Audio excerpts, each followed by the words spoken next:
Koszczarski. Now, I think unless the participants need a short break, do you? You don't, let us proceed straight to the discussion. Please feel free. Yes. I feel free. Thank you for these two presentations. They were quite useful once again. And let me ask these two questions, one for each contributor. To Dr. Törő, I have this question. I have the feeling that this debate between the European Parliament, Commission and the Hungarian government legislation looks like a debate between two partners who have the same problem. And that same problem is not with the other, but with themselves. And that problem looks like what is called in psychology minority complex. Looks to me that both the Hungarian partner and the European partner is suffering from some sort of a minority complex. Of course, this is a political description. It uses a different language than the one you use, but I try to argue that, in fact, the Hungarians presented their case in the Hungarian parliament as represented by the Prime Minister, because they had that feeling that Europe does not understand them, and it is, kind of a fear that somehow we cannot get our message understood in this forum. And on the other hand, the European parliamentary members also, gesturing, shouting, using strong words, also had this problem that they could not express themselves in a way that their partner, the Hungarians, would understand it. So there is this sort of misunderstanding on both sides, it looks to me, because both of them seem to suffer from a kind of minority complex, a problem of identity. What does it mean to have a national identity in a European context? And what does it mean to have a European identity if Europe is built up from nations? And both partners seem to be not sure about themselves, and therefore, compensating by overreacting the case. I would be interested to hear your comments on that. As for Professor Cserszky, I really appreciate your last point, and that's a really interesting thing, because the earlier discussion was about political culture by the other two contributors. And now you speak about legal culture, and I think it would be interesting to see the connections. I mean, it looks to me that what you pointed out was a quite obvious truth in legal theory, that legal transplants very rarely work because of the nature of law. That is, if regulation, a system of regulations does not emerge from the legal soil of the given community, then it can hardly work. It works like the transplants in an organic body. It does not fit into the organic mechanism. So it looks to me that indeed Europe is suffering from that from the very beginning. I mean, even with all good intentions of the participating countries, you had a directive earlier, and it was interpreted in Greece, in one of the Scandinavian countries, and in Ireland. They were interpreted totally differently because of the legal cultures which would support that interpretation. And if you want to integrate these countries even more strongly than earlier, like fiscal regulations and these sort of things, it definitely will have this problem of the sounding alien in the natural legal cultures. So I wonder how you can solve this sort of problem. How you can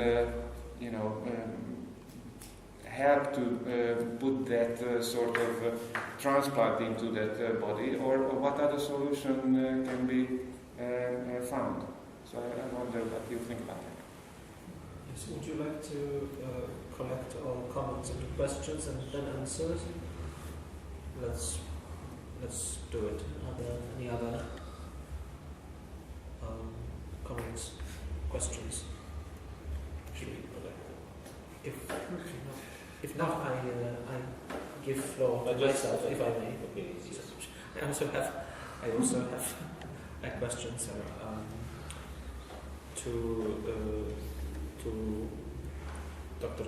Turner. I would like to ask a question about how you see the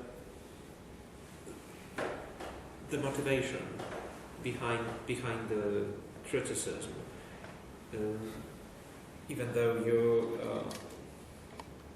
distinguish between a more political criticism and a more technical criticism.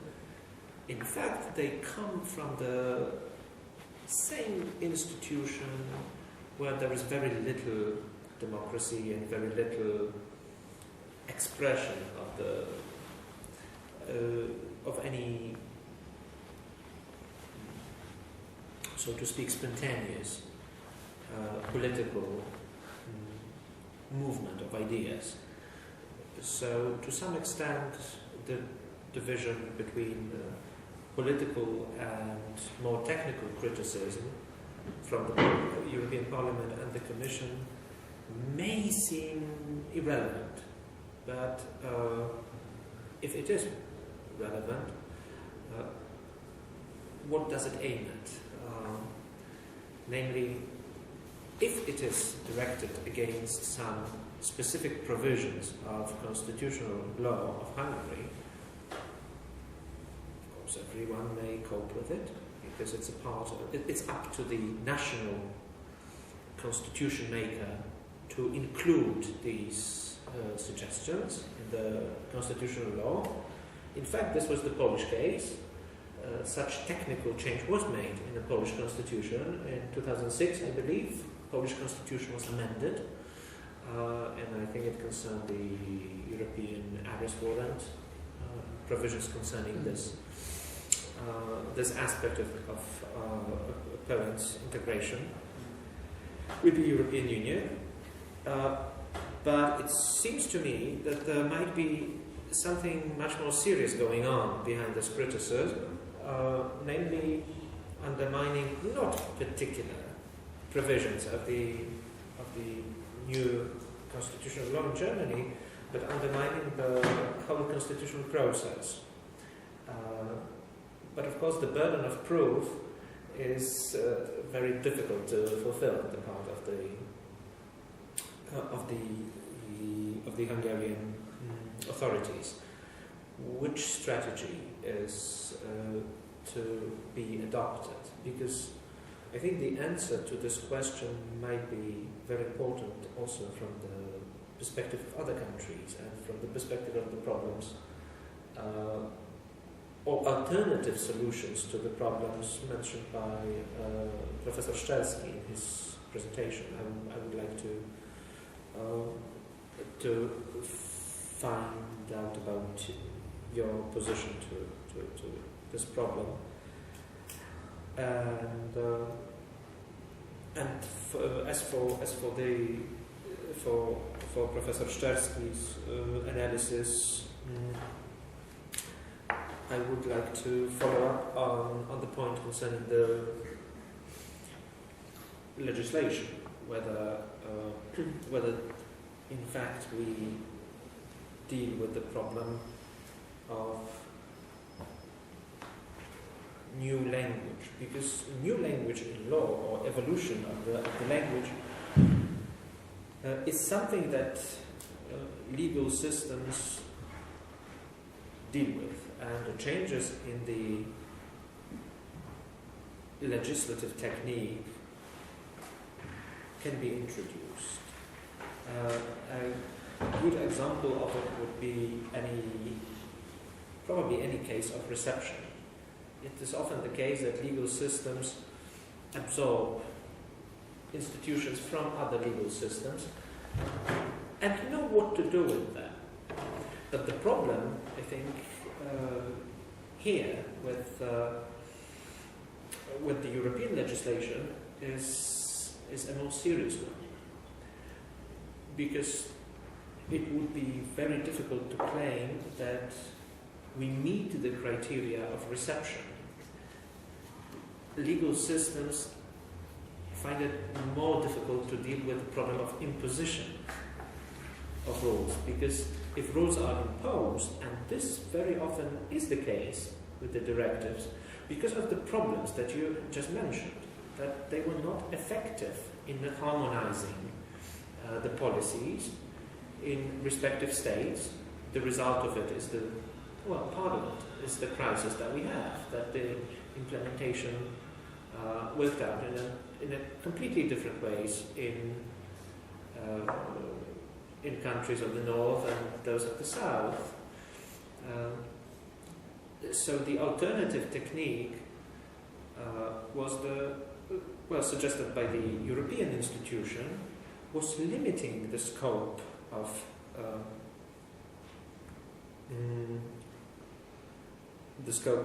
liberty or margin of appreciation that countries have for implementing the directives, and simply enforcing the directives in a literal shape, simply by copy-paste technique, in fact, what it leads to is totally contrary to the idea of a directive. So probably there is something wrong with the very mechanism of defining ends which countries are to fulfill by using the directives. So directives are not what they used to be, just as many of the things used to be, and I find it quite true that in terms of a life of such a relatively young structure as European Union, 10 or 20 years is a very, very long time, and the changes are very dramatic. So maybe the right thing to do would be to start to find creative ways of dealing with the European law within our domestic systems, which I think our legal community is not ready to meet. This is the challenge that Polish legal community is not ready to meet. I don't know about the Hungarian legal community, but the first session where we discussed the axiology of constitution makes me rather skeptical about Hungarian lawyers as well. So I would like to hear your comment about the possible scenario, but possible, feasible, not the dream scenario. I have probably just a short question as well. It is directed to Professor Szerski. It is not directly related to your lecture, probably more indirectly, but I'm very much interested in the question whether there is any wish or political will to change or amend the Polish constitution because of internal affairs, because of the internal conflicts between the president and prime minister. We were talking about conflicts, a lot of about informal rules. Is there any political will to change or to amend the constitution on this page?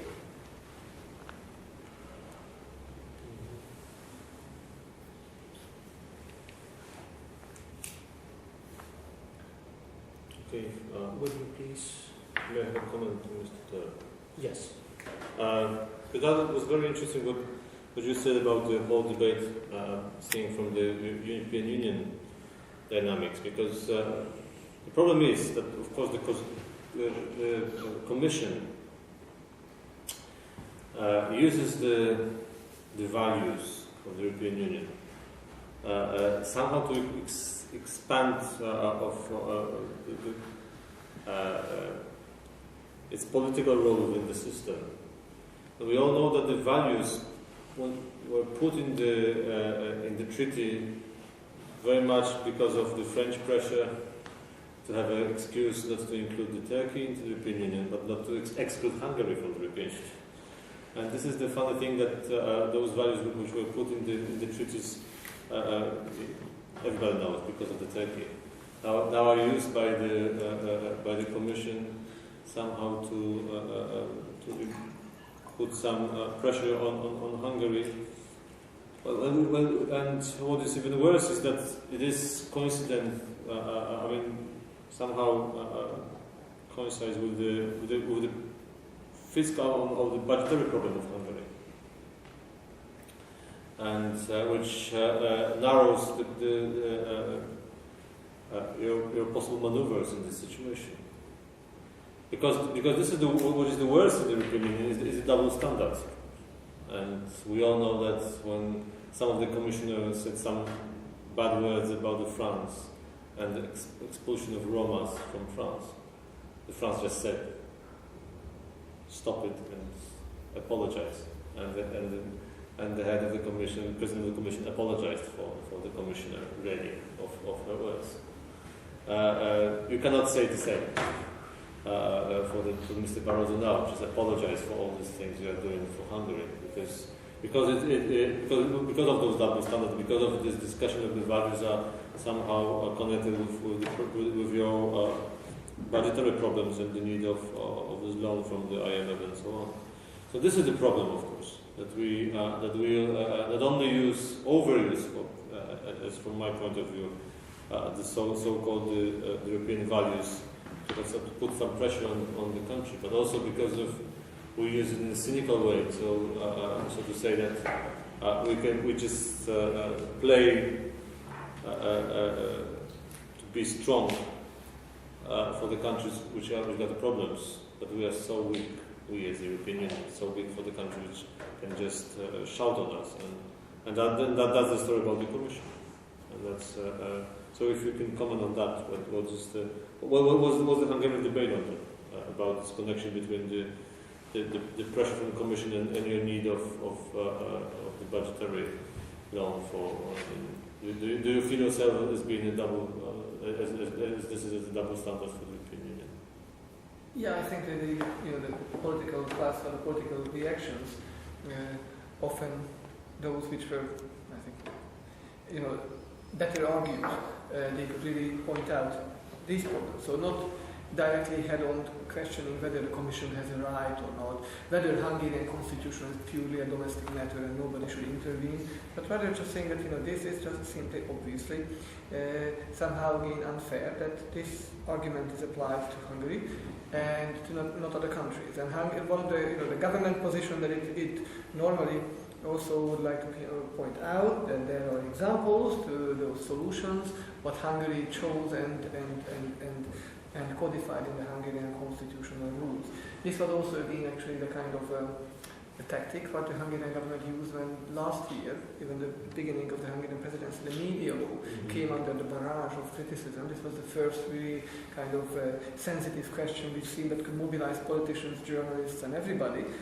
And at that time we thought, okay, look, we have a lot of examples from European practice. And later the Commission kind of began to dissect these arguments and thought, there are some analogies, but it's not exactly as you want, and you begin this, this meticulous demolition of Hungarian arguments. And I think, that of course it's not copy-paste or anything else. It's like a combination of various examples, but it's again still controversial. And this, by the way, just in brackets, has been again taken out from the freezer, and now this again is a question is warmed up. So the media law and the independence of media is now again added to the package of already the very problematic questions. But certainly, I think this is an argument which can be validly used, and really, one, you respond to the more precise questions or problems with the Commission identified, but at the same time you can still maintain, like as a ground built on principles, to say that of course we want equal treatment, and then we want a fair treatment. And that's why the Hungarian government told, okay, Commission, we expect the clear identification of problems from the Commission. So it is also a kind of line, as a line of defense. You might say, all right, that we know that there's a political debate, we want to see really the more concrete questions and the problems. And this is what the Commission, and I think this division of labor between the Commission and the Parliament, for example, that the Commission must be legal. So, and the European Parliament could kind of actually follow the discourse on the legitimacy and even the values and the principles of the Hungarian constitution, and whatever the government represents, and this two-thirds majority which is now believing that everything is possible. But no, in democracy as always, you still have limitations, right? But even this constitution now, when this two-thirds support for the constitution is questioned, because it comes from one party, or particularly one coalition. And I think I try to respond to the question more precisely, but here I think I can connect to your previous discourse, formal and informal rules, because for me, the problematic or the distinction between formal and informal is that informal could really practically support the legitimacy of a political decision and the choice of the majority. And legality is much more defined by the formal rules. And in this case, I think often what they really probably object and dislike most is that this legitimacy they question, and many aspects of the decisions which they would like to really rewrite and change is based on this problem of informal rules of legitimacy. Whether you can appoint a person, and then because formally nothing excludes this person from this job, but then immediately you see that this, the independence of the whole judiciary is now under threat because you appointed somebody who has a close political connection, practically a wife of a politician, a high-ranking Fidesz politician, the head of the Fidesz group in the European Parliament.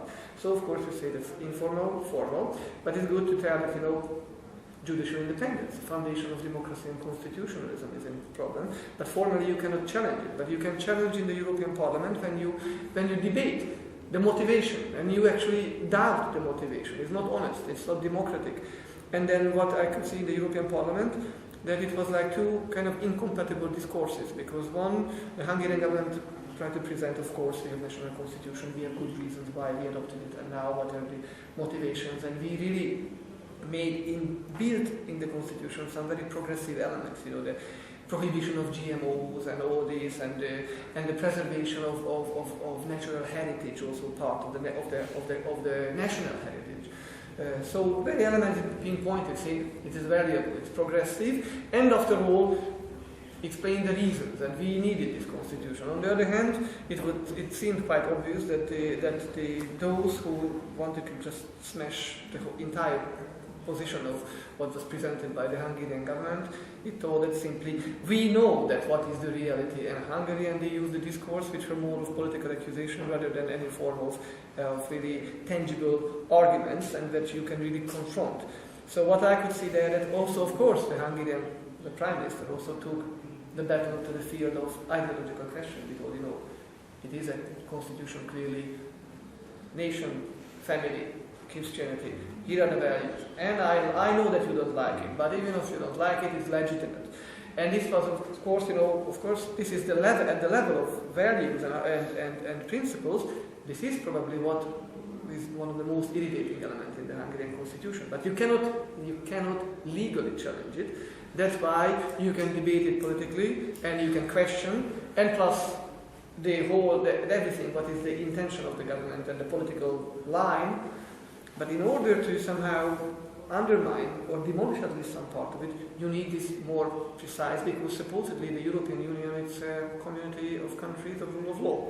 So even within the European Union, you cannot just suppress the position of a country, because unless you can use sharp instruments, which you call this kind of legal argument and the procedures, because in the European Union, politics is often when it's most effective, and all these machinations which we cannot understand often, and it's not transparent at all, is procedural politics. Which procedure, how you use, when you choose, and this is the really essence how you can really maneuver successfully behind closed doors, and of course outside the EU, and you bring your position back. But I think what we could see here is that first of all. Is this problem that whether really how far you can really challenge and question the legality of a constitution on the basis of your doubts about the legitimacy. The entire process of the adoption of the Hungarian constitution, that it was too short, the public debate, and then the opposition really boycotted it. And then even if it's adopted by 2/3, but the opposition was not involved. But by legal sense, it's perfectly fine. It's 2/3. In most countries, this is what you need, and this is logical, of course, not simple majority. But from the very creation of this constitution, of course, it was really inviting a lot of attacks and debates, and international kind of questions and objections. But I think the motivations, as you asked, behind this, if really these are ideological or some genuine concerns about the democratic system. Unfortunately, because we experienced 8 years of the communist government, again from 2002 and 10, as you all know very well. And in this case, we had several examples when we could really expect it, that maybe the European Union could intervene, even when the very fundamental rights of the citizens on the street in broad public lights, and then it was recorded. It was really so brutally violated, and there was no EU action. Nobody challenged, nobody questioned whether Hungary violated fundamental values of the European Union. And this is again brings back the question that when the European Union uses all its possible avenues of pressure on Hungary, European Parliament, the European Commission, then it's again that the legitimacy is very weak, because you can see that in many other occasions, and here come the double standards, they were really just practically idle, and they didn't take action. They didn't really take that position clear, or they didn't even threaten it with any action against that government. The previous one, when they were, and also, so we have several examples, and now it also, of course, feeds back into this weakening support for European integration, European Union legitimacy, because you can see that this is something which is very arbitrarily can be used against the country, even at the level when you have really a new constitution, and that's also it really highlights the kind of the dangers that what these institutions, when they want to exceed even their own competence, and they believe that now is time when they can expand and they can use it fully, even more than before, because here is now the occasion when one country can be disciplined, and I think precedents can be kind of established. And this is where, of course, I think the Hungarian government also understands that it's more than just simply a matter of few technical details and we modify, but it's a matter of also principles. But also, I think everybody in this battle understands it, and they don't declare that now it will be like a case, which later could determine other actions and the situation in other member states as well. But this, I think that both sides, perhaps in the European Parliament, they all could understand the significance of the situation and this political clash between the member states and between the European institutions, even if different arguments and different levels and different precision. And then, the European Commission is now taking the path which is allowed to take, and which is, for the sake of also for its own appearance and for its own kind of competence and its authentic criticism, they just make they also remind everybody of the broader political context. But what they can really use is these few questions which they manage to identify. And when you look at them, none of them seems very serious, but it's enough to also to use the kind of create the impression, use the political communication and the political pressure, that we really, of course, and plus the very fragile financial situation of the country. So this is the perfect moment when you can really practically really discipline all the member states and teach them the lesson that they should really remember that entering to the European Union was at one stage, and later this kind of even the constitutional harmonization is a kind of constant demand, and the member state cannot practically, once you're in the European Union, you cannot even touch your own constitution without consulting and without getting the approval of the European institutions, that is the European Commission formally, or at least ex post facto now, if you have a constitution, that then you will be forced to change certain rules. So I think I tried to respond or at least answer to some of your questions, but if not, then please, here I am to clarify more if I can. Thank you very much. All right. I am in kind of the luxury position because Dr. Dybowski answered my question by his comment. But still, I would say what I think. First, of course, there is I like this notion, the legal transplants. That's true. That it's really hard for them then to help the organism, rather to create more problems. We got this exactly the same, which is about partly outside today's discussion, but we got the problems of I know how it's in Hungary, with the ACTA, the new treaty on anti-fraud treaty. I mean anti-fraud treaty, because of the which European Union has just signed in Poland as well. The problem with this document is, of course, it's written in the Anglo-Saxon way of defining the legal obligations, saying that everything, I mean, very broad definitions, and then we go to the court, and the court will decide. And see from the Polish perspective, this very broad definition, as from our legal culture, says exact definition. That means there are very broad, a very large scale of things to be persecuted by this document, as we see it from our legal culture. If I can just comment on that in a short comment. The funny thing in this case is that in Hungary, because of this new media authority, which has got a lot of powers as far as the regulatory competences are concerned, in a way, here the new legislation of the Hungarian government is in harmony with this sort of international legislation. So it's a funny coincidence.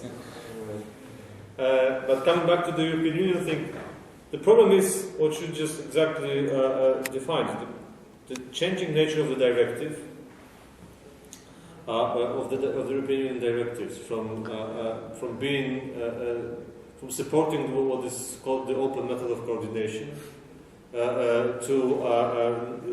to really define the results, not only the results and the procedures the results should be obtained. That's the problem. So, because the directives are changing in the nature, and they are much more quite similar to the regulations, and because the implementation in a country like Poland seems to work on this copy-paste model, or translate, copy and paste. Translation is not necessary. Sometimes it's Eurospeak, it's Google does it. So this is the result. So the result is on the, and then comes the inflation of the regulations as such of the EU, because when I'm working in this European Committee in the Parliament, it's third month. It's like 3 months in this term of Parliament. And we had already 30 meetings. That means 10 meetings per month. And in every of the meetings, we got like 10 or 12 EU new documents we have to make opinion on. That means for the first 3 months we already had the 100 or something new legislation on the table. We have to make opinion on that. Nobody really can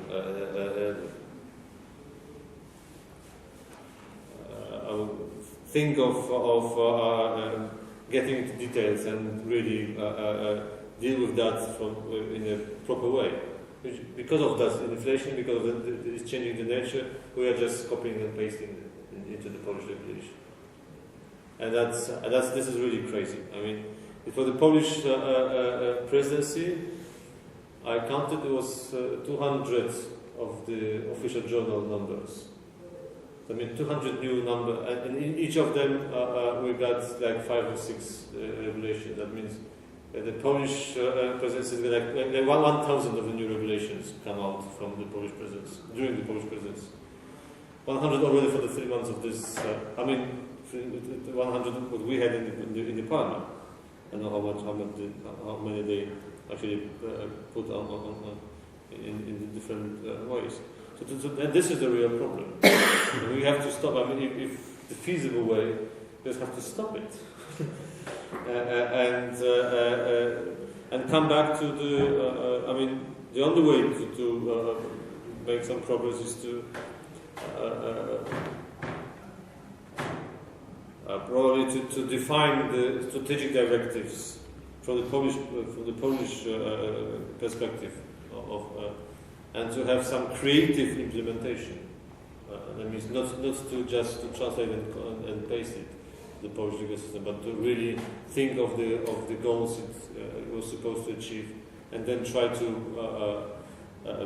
put it into the Polish legal system by defining it in the Polish way. Otherwise, you cannot stop it, and that's and then with this inflation, it's going to be even more and more difficult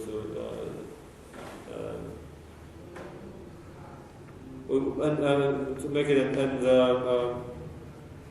but it's not impossible, of course, because what I was surprised one day when concerning the university organization is the Bologna system, so 3+2, which devastated the university, was actually being put into the Polish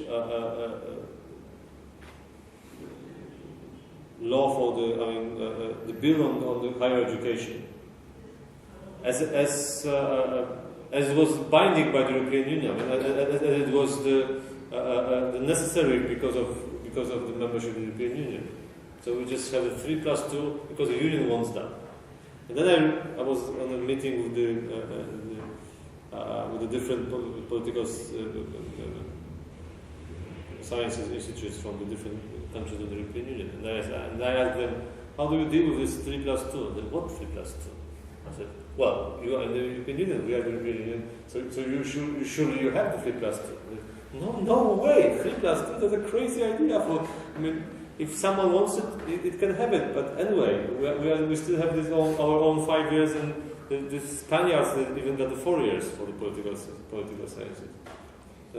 And then because I was quite unaware, then I realized it was just a stupid. I mean, it was over used this argument that 3+2 is compulsory for the EU members. And I think this is the way. I really we should stop it. We should come back to 5 years education at the university again, and just start to think what kind of directives we actually introduce to the Polish legal system by our awareness that it's just it's not a binding legislation. It's just a binding in as far as the results are concerned, as the procedures. So we can support this mobility of students without devastating the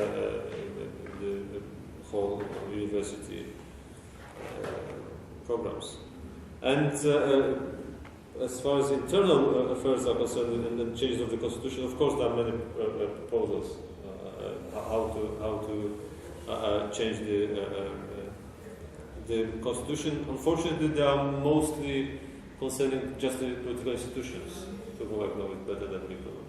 Not because for me the Polish constitution is just too long and there's just got too many words. As some of the Mozart's operas got too many notes. There are just too many words in the Polish constitution, and you have to just cross out some words better than. But my political colleagues are just concerning most of them of the real institutions and trying to suppress the number of the MPs because that's good for the public and blah blah blah. They're not, there was one major proposal of changing the nature of the constitution as such, from the political system whole, not just the particular institutions by law and justice, but it was just also used in during the political campaign rather than because of this lacking of the constitutional majority.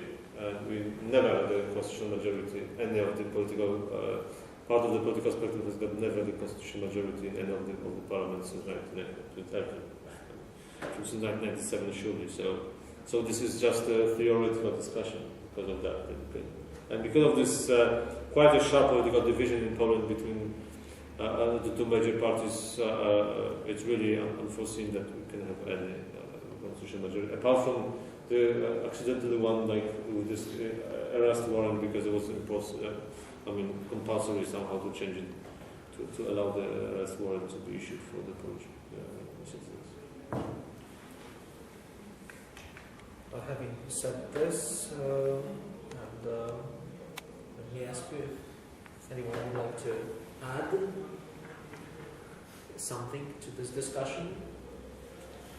If not, I would like to thank all of the panelists to this second session and to the first session, and wish you a very pleasant and warm, most of all, evening tonight. Thank you very much. Thank you.